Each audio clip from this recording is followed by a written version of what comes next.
Adapun dividen interim akan dibayarkan pada 22 Januari 2026 mendatang. Perseroan menegaskan pembagian dividen interim kepada pemegang saham tidak akan mempengaruhi kelangsungan usaha perseroan.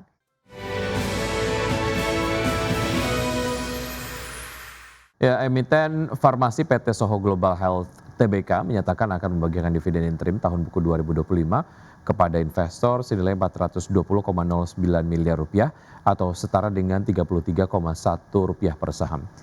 Senior Executive Vice President PT Soho Global Health Tbk, Yuliana Tai, mengungkapkan bahwa pembagian dividen tersebut telah sesuai dengan keputusan direksi yang telah disetujui oleh Dewan Komisaris pada 23 Desember 2025, di mana ditetapkan pembagian dividen interim kepada investor bersumber dari laba bersih kuartal 3 2025.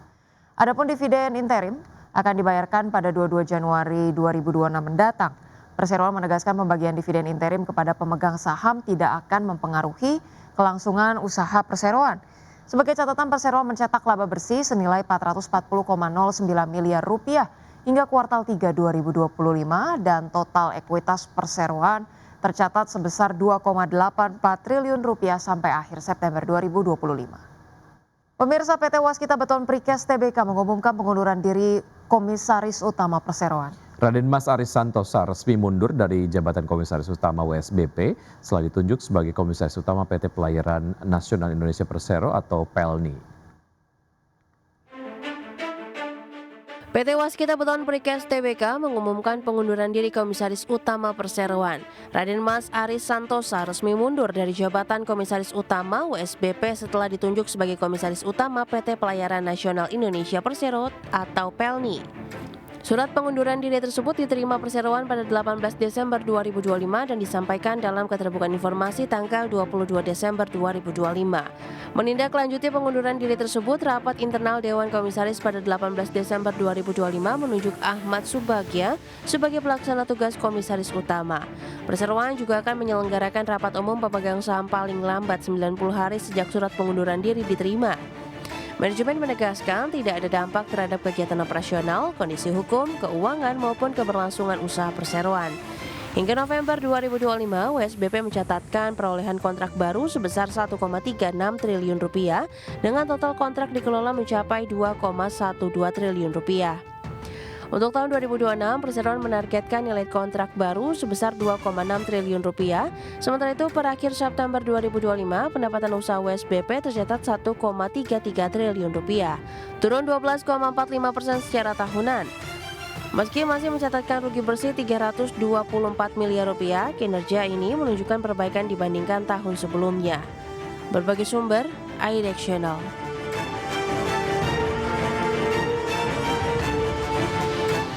Ya, didorong oleh pengeluaran konsumen serta kebijakan perdagangan yang mulai stabil, ekonomi Amerika Serikat mencatatkan ekspansi tercepat dalam 2 tahun terakhir pada kuartal ketiga tahun 2025. Laporan menunjukkan produk domestik bruto Amerika Serikat tumbuh 4,3% secara tahunan, melampaui pertumbuhan periode sebelumnya. Ekonomi Amerika Serikat mencatat ekspansi tercepat dalam 2 tahun terakhir pada kuartal ketiga 2025. Pertumbuhan ini didorong oleh ketangguhan pengeluaran konsumen dan dunia usaha, serta kebijakan perdagangan yang mulai stabil. Berdasarkan laporan Biro Analis Ekonomi, produk domestik bruto real Amerika Serikat meningkat pada laju tahunan sebesar 4,3%. Angka ini melampaui pertumbuhan 3,8% pada periode sebelumnya yang juga ditopang oleh sektor rumah tangga. BEI seharusnya merilis estimasi awal PDB ini pada 30 Oktober lalu. Namun jadwal tersebut dibatalkan akibat penghentian operasional pemerintah. Biasanya lembaga ini merilis 3 kali estimasi pertumbuhan kuartalan untuk menyempurnakan data. Namun untuk periode menjelang shutdown terlama dalam sejarah kemarin, BEI hanya akan merilis 2 laporan saja.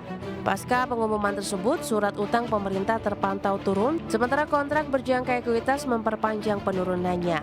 Laporan yang sempat tertunda ini menunjukkan bahwa ekonomi Amerika Serikat tetap menjaga momentumnya hingga pertengahan tahun.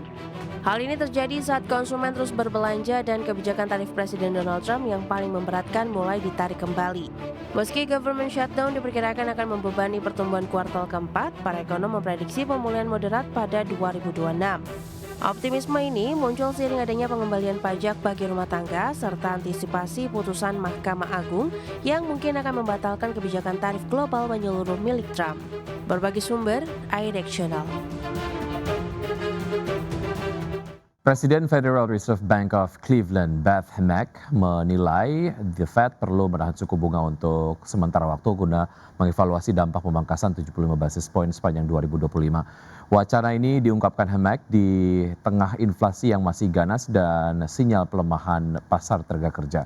Sebelumnya pemangkasan suku bunga terakhir The Fed pada 10 Desember lalu diwarnai 3 suara berbeda, yaitu dissenting votes yang merupakan jumlah terbanyak sejak tahun 2019. Para pejabat bank sentral masih terbelah mengenai arah kebijakan suku bunga ke depan, dengan sebagian pembuat kebijakan lebih mengkhawatirkan pelambatan pasar tenaga kerja. Sementara lainnya menilai The Fed perlu memprioritaskan pengendalian inflasi yang masih berada di atas target.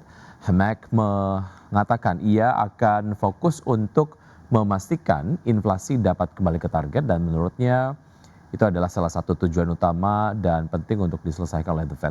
Usai pemangkasan suku bunga pada Desember, Hammek menyatakan ia lebih memilih kebijakan suku bunga berada pada posisi yang sedikit lebih ketat jika dibandingkan dengan saat ini.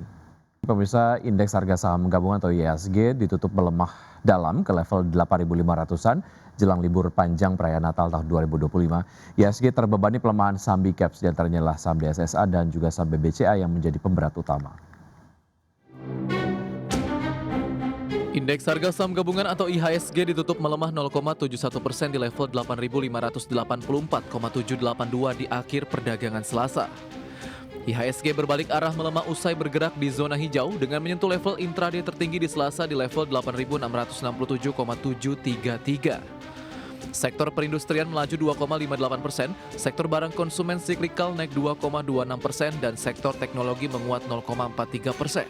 Sedangkan indeks sektoral dengan pelemahan terdalam, sektor properti dan real estate turun 1,24%, sektor keuangan melemah 0,81%, dan sektor energi koreksi 0,1%. Emiten-emiten kapitalisasi raksasa masih menjadi pemberat utama kinerja IHSG. Saham DSSA menjadi beban utama IHSG, ditutup melemah 4,07% di level Rp105.125 per saham, bebani IHSG 19,57 indeks poin. Saham BBCA ditutup melemah 1,83% di level Rp8.025 per saham dan berkontribusi atas pelemahan 14,19 indeks poin. Saham-saham lainnya yang menjadi pemberat utama IHSG, di antaranya saham BRPT ditutup melemah 4,65% di level Rp3.280 per saham. Saham Aman ditutup melemah 2,1% di level Rp6.350 per saham. Saham BMRE ditutup melemah 0,98% di level Rp5.050 per saham. Dan saham Bumi ditutup melemah 3,55% di level Rp380 per saham.